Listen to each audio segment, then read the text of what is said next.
He vanished without a trace. Elon Musk's young son, missing in the chaos of New York City. Security failed. Time was running out. Then, from the shadows, a stranger appeared. Who was he? And why did Elon, with everything to lose, trust him? What happened next would shake even the world's most powerful man to his core. Before we continue this incredible story, let us know where you're watching from. If you enjoy stories like this, subscribe to the channel because tomorrow we have another inspiring story you won't want to miss. The soft hum of the jet engines faded as Elon Musk's private plane touched down at Teterboro Airport under a pale evening sky. The city lights shimmered in the distance, casting a golden hue over the runway. Inside the cabin, Elon glanced at his son. 4-year-old X sat silently by the window, small hands pressed to the glass, eyes wide with curiosity. He wasn't restless. He wasn't bored. He was studying. Every light, every shadow, every detail Elon barely noticed. His attention was buried in the glow of his phone, answering emails and preparing for the meetings ahead. A black Tesla Model X waited outside the terminal, its sleek frame flanked by 2 security vehicles. Elon stepped out, followed by X and the security team, each guard moving with precision. The streets of Manhattan were alive, but the ride was silent. Elon deep in thought, X quietly absorbing everything. By the time they reached the Plaza Hotel, the boy had seen more of the world than most children his age. In the suite, Nanny Sophia greeted them warmly. Elon handed off X with a quick nod and disappeared into his schedule. Meetings, investors, AI briefings, all stacked back to back. Left behind, X wandered to the balcony. He looked out at the city. His eyes didn't just sparkle, they burned with silent resolve. The next morning, while Elon dove into meetings behind layers of security and glass, X sat quietly at breakfast with Sophia. But his mind wasn't on the pancakes or cartoons. It was on the rhythm of the guards. He had memorized their shifts. One rotated at 10, another checked the hallway every half hour. He had even seen where the backup keys were stored. With the precision of a curious mind raised around engineers, X waited. When Sophia stepped into the hallway to speak with hotel staff, X made his move. From under his bed, he pulled a tiny screwdriver he had taken from a Tesla prototype days earlier. He used it to unlock the balcony door, then carefully slipped onto the adjacent fire escape. His small feet made no sound as he climbed down, heart pounding not from fear, but excitement. The city roared around him as he stepped onto the sidewalk for the first time without adult eyes watching. Taxi horns, blurring voices, rising steam. He moved like a shadow, slipping between crowds, wandering blocks in search of wonder. Finally, he reached Central Park. Towering trees and winding paths greeted him. He smiled, until he turned around and realized he didn't know the way back. Inside the conference room of the Plaza Hotel, Elon Musk sat flanked by advisors and international investors. The room buzzed with high-stakes talk: AI policy, ethical implications, market shifts. Elon's mind, razor-sharp and usually miles ahead of the curve, seemed slightly distracted today. He tapped his fingers against the table, occasionally checking his phone. Then a vibration, a message flashed. Security alert. X missing from suite. Possible exit via balcony. No sighting since 9:07 a.m. Elon froze. Everything else faded. The numbers, the voices, the room. He stood abruptly, knocking his chair backward. "Meeting's over," he said sharply. "Family emergency." Before anyone could respond, he was out the door, phone to his ear, voice hard and controlled. Activate full protocol. GPS, CCTV, facial recognition. Pull every resource. Contact NYPD, but keep it quiet. No media, not yet. As his team scrambled into motion, Elon's heart raced behind the calm exterior. In business, he had always controlled the chaos, managed variables, minimized risk. But this was different. This was his son, and underneath it all lived a fear he never spoke aloud. The fear that, despite all his genius, he might fail at the one role that mattered most. Moments later, a blurry image pinged on the screen. X walking along a downtown street. No clear direction, no timestamp, just a ghost on a grid. The sun dipped lower over Manhattan's skyline, casting long shadows across the sidewalk as X wandered farther from where he had started. His small frame weaved through the sea of legs and shopping bags and honking taxis until he found himself in a quiet corner of the city. No glittering storefronts, no doormen in crisp uniforms, just an old bookshop with cracked windows and a rusting fire hydrant. That's when he heard the voice. "You all right, kid?" X spun toward the sound. A tall man, late 50s maybe, stepped out from behind a parked van. His coat was torn, his boots scuffed, his face lined and weathered. He looked like someone who'd spent more time outside than in, but his eyes weren't cold. They were gentle, searching. X said nothing. His father had warned him about strangers. But he didn't run either. "You look like you're not from around here," the man said softly. "Name's Mike. I'm not going to hurt you." X hesitated, trying to read him the way his dad had taught him. Watch the hands, the posture, the tone of voice. Everything about Mike seemed cautious, respectful, almost kind. "I'm not supposed to talk to strangers," X mumbled. "That's smart," Mike nodded. "Real smart. But I think you're a little too far from where you're supposed to be, huh?" X's silence was answer enough. Mike crouched slightly, still keeping his distance. "Lost? I was going to Central Park," X said finally. "But now, I don't know where I am." Mike gave a low, knowing chuckle. "Happens to the best of us." He reached into his coat and pulled out a phone. But it wasn't anything X recognized. It was old, thick, with scratched buttons and a screen barely bigger than a stamp. "You got a number for your dad?" Mike asked. X nodded. "But that phone looks ancient." "It's all I got," Mike admitted. He pressed the power button, but nothing happened. "Dead battery, of course." He sighed. "Guess we're walking." X looked up. "Why are you helping me?" Mike's face tightened. "Because I've been lost too." X tilted his head. "You got lost in the city?" "Worse," Mike said. "I got lost in life. Lost everything once. Home, family, purpose. Took me a while to figure out how to stand again." There was a pause. "Still figuring it out," he added. X looked at him, long and steady, then gave the slightest nod. "Okay," he whispered. "I'll go with you." Mike stood, offering no hand, just leading the way carefully, letting X walk beside him instead of behind. As they moved down the street, the silence was peaceful, but the peace was short-lived. X suddenly stopped. "What is it?" Mike asked. "The car," X whispered, pointing. A sleek black SUV had turned the corner slowly behind them. Its windows were tinted pitch black. Too dark, too slow. Mike's jaw tightened. "You recognize it?" X shook his head. "No, but I don't like it." The SUV rolled forward without speeding up, just watching, waiting. Its engine was quiet, too quiet. Mike stepped protectively in front of X. "All right, kid," he said, voice low and calm. "If I say run, you run. Don't look back." X's heart pounded. He looked up at Mike. This stranger, who seemed to care more than anyone else had since he left the hotel, and nodded. The SUV crept to a stop at the mouth of the alley ahead.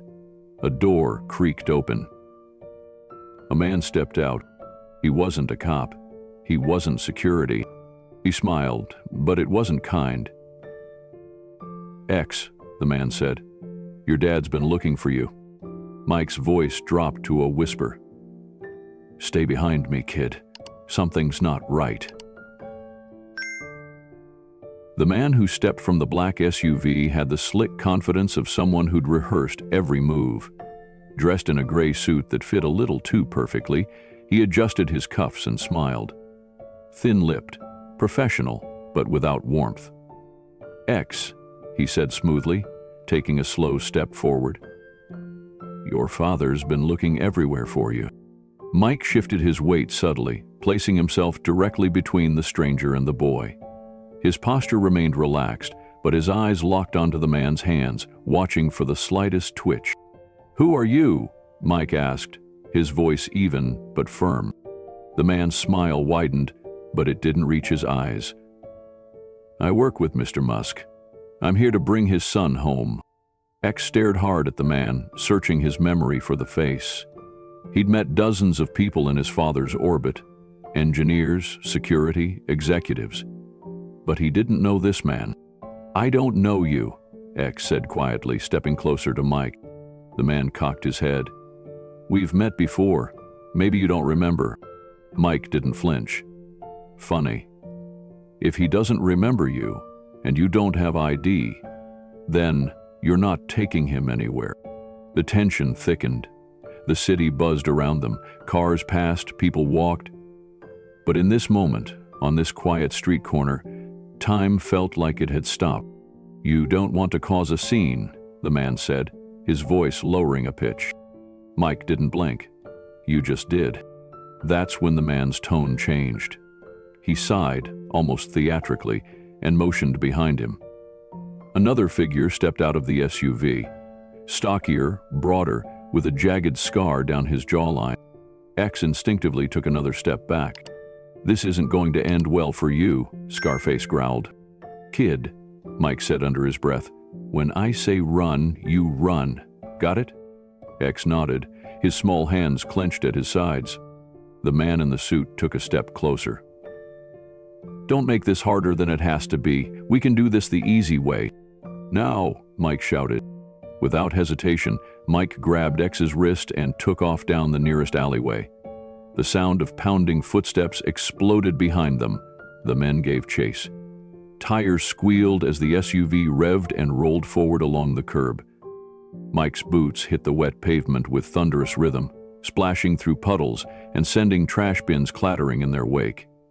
He gripped X's hand tightly, but not painfully, steering him with precision through the maze of alleyways. Steam rose from grates, fogging their vision, and neon signs flickered like silent alarms above their heads. X gasped for breath, stumbling over his own feet, but never letting go. "Faster, kid," Mike urged. They turned sharply into a narrower alley, nearly colliding with a delivery cart. Behind them, Scarface shouted something unintelligible, and the other man's polished shoes clicked ominously on the wet asphalt. Mike took a left, ducking under a half-lowered metal gate, yanking X through just as a loud bang echoed behind them. Something had crashed, or maybe been thrown. They didn't look back. Up ahead, Mike spotted an overflowing dumpster near a rusted staircase. He yanked the lid open, gestured for X to crouch, and followed him in behind it. "Quiet now," he whispered, his breath ragged. "Real quiet." X nodded, pressing his back to the cold metal, heart thumping wildly. Outside, the sound of the SUV engine grew louder, then paused. Boots hit pavement again. The men were close. Mike tightened his grip on a small pocket knife he'd drawn from his boot. It wasn't much, but it was something. The footsteps stopped. Then came a click. Mike knew that sound. A gun. X's eyes widened. Danger hadn't passed. It had only just begun. Mike kept his body still, listening closely. The footsteps faded, but the tension in his muscles didn't ease. He glanced at X, whose chest was still heaving from the run. The boy's face was pale, his eyes wide. Mike crouched lower, his voice soft. "Hey, kid, you okay?" X nodded, but it was barely convincing. His lips trembled. I thought they were going to take me." Mike let out a breath and gave a small, steady nod. "You did good, real good. You kept running. That's what saved us." X's voice wavered. Are they gone? For now, Mike said quietly. But we've got to get your dad on the phone. Can you remember his number? X hesitated, then gave a small nod. Yes. Mike pulled the old flip phone from his coat pocket. It was scratched and ancient by today's standards, but it worked. He handed it to X carefully. Here, dial it. Let him know you're okay. Keep your voice low. X took the phone with trembling hands.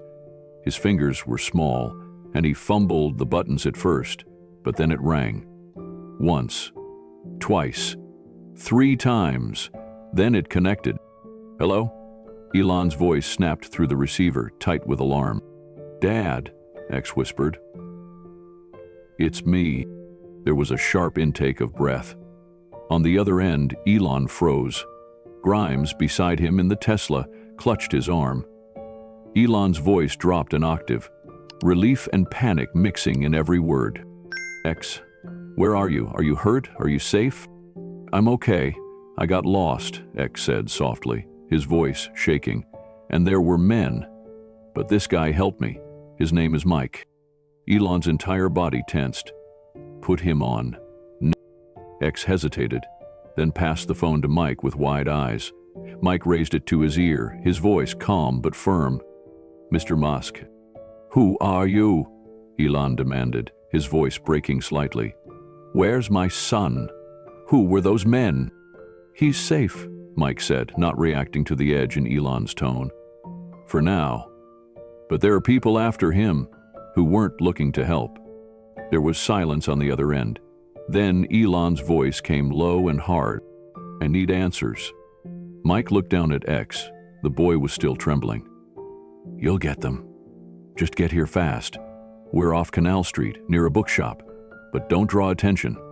Whoever those guys were, they're still nearby. I'm on my way, Elon said immediately. Do not move. Didn't plan on it, Mike replied, then ended the call. He slipped the phone back into his coat pocket and looked at X. Your dad's coming. X's shoulders dropped slightly, but he didn't relax. What if those men come back? Mike offered a tight smile. Then we do what we just did. Stay smart and stay hidden. I won't let anything happen to you. X leaned against the dumpster wall, his breath finally slowing. For the first time since he'd escaped the hotel, he wasn't entirely afraid. Not because the danger had passed, but because he wasn't alone anymore. And Mike, for reasons he couldn't yet explain, felt something shift in his chest. It had been a long time since he'd mattered, since someone looked at him and felt safer. Now, a boy's life was in his hands, and Mike wasn't going to fail him. The rumble of an engine echoed down the narrow alley. Mike instinctively shielded X behind the dumpster, his body tense as the black SUV crept back into view. The vehicle moved slowly, its tinted windows like dark eyes searching for them. Mike's hand slipped to his boot. The small knife he carried was no match for a gun, but it was all he had. He crouched lower, whispering, "Stay behind me, no matter what." A door creaked open. Heavy boots landed on the pavement. A man stepped into view, tall, clean-cut, and dressed in black, his features obscured by the dim streetlight. His voice came low, smooth. "Kid, come on. Let's not make this harder than it has to be." X whimpered softly. Mike narrowed his eyes. "He doesn't know you. Back off." The man smiled, empty and cold. "I work with Mr. Musk." Mike didn't buy it. "Which company?" A pause. Then the man said, "We don't have to do this the hard way." That's when it happened. Blinding headlights flooded the alley, engines roaring in unison. Multiple SUVs skidded into position, boxing in the black vehicle. Men in suits and tactical gear jumped out, weapons drawn but steady. And from the center of it all, Elon Musk emerged, his face carved in steel. He didn't shout, he didn't flinch. He simply walked forward, gaze fixed on the man in black. "Step away from my son," Elon said, voice like thunder. The man in black blinked, stunned. "Mr. Musk, there's been a—" "You have 10 seconds to disappear," Elon interrupted, his tone calm but lethal. The man hesitated. So did his partner. But then Elon gave a subtle signal. His team surged forward, swiftly subduing the two strangers and forcing them to the ground. No gunfire, no noise, just clean, efficient containment. Once it was over, Elon turned. His eyes scanned the alley. And then they landed on X. The boy ran from behind the dumpster, straight into his mother's arms as Grimes dropped to her knees and held him, weeping. Elon approached Mike. They stood face to face, two very different men, one in a tailored coat, the other in worn boots and a tattered jacket. "You kept him safe," Elon said simply. Mike nodded. "I said I would." There was a pause. Then Elon extended a hand. "I need people I can trust. You ever think about doing this full-time?" Mike blinked, stunned. "You're offering me a job?" he asked slowly. Elon didn't smile. He just nodded. "I'm offering you a place." Mike looked down at X, who was now watching him with wide, grateful eyes. A job? A purpose? For the first time in years, someone saw something in him. And that was when Mike felt it. Not fear, not doubt. Just the quiet realization that maybe, just maybe, he still mattered. Grimes held X so tightly he could barely breathe, but he didn't try to wiggle away. His small hands clutched her coat as tears slid silently down her cheeks.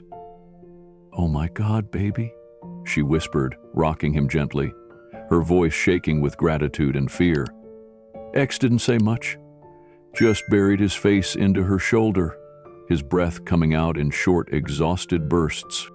Elon stood a step behind, his hand resting gently on his son's back. His jaw was still clenched, his face unreadable. But when he looked up at Mike, something in his expression softened. "You kept him safe," Elon said again, quieter this time. His voice was no longer sharp or commanding. It was raw. "Humbled." Mike nodded. "I did what anyone should have done." "That's not true," Elon replied. "Most wouldn't, most didn't." He extended his hand again, and this time Mike took it without hesitation. It was firm, solid, a handshake between two men who now understood something about each other. Grimes looked up, concern still clouding her face. "Elon, we don't even know who he is." "I know enough," Elon replied without blinking. "He showed up when it mattered." She hesitated, looking back down at X. That's when the boy whispered into her ear, his voice soft but certain. "He saved me." Grimes blinked, her mouth trembling, then slowly looked back at Mike. She didn't smile, but her shoulders lowered just slightly. That was her answer. Mike stood there, unsure how to receive it all. The gesture, the gratitude, the possibility. Then Elon said, "Come see me tomorrow. My people will be in touch." "For what?" Mike asked, almost afraid to believe it. "A job," Elon answered. "Real one. Security. Maybe more." Mike let out a shaky breath. "Why me?" Elon paused, then simply said, "Because I trust what I saw tonight." There was silence. And then, finally, Mike smiled. Not a smirk, not a flicker of sarcasm. A real smile, like it was the first time in years. The next morning, sunlight streamed through the high windows of Tesla's security headquarters. Mike stood at a polished desk, pen in hand, staring down at a contract that bore a name he never imagined working under. Elon Musk, CEO. The signature line waited. His hand trembled slightly as he signed, each stroke marking not just a new job, but a new beginning. For the first time in years, he wasn't invisible. He wasn't just surviving. He was being seen, chosen, trusted. Across the room, a Tesla staff member offered him a security badge. Mike clipped it to his chest and took a deep breath. The weight of the streets felt just a little lighter. The doubts that had lived inside him for years began to dissolve. Sometimes, life doesn't offer a knock. It kicks down the door with purpose. Later, Elon's voice rang out during a quiet moment as he looked over a final report from the night before. We all need people we can count on. Today, I found one. If this inspiring story moved you, share it. Someone out there may be waiting for their second chance, and just maybe, your share is the spark they've been praying for.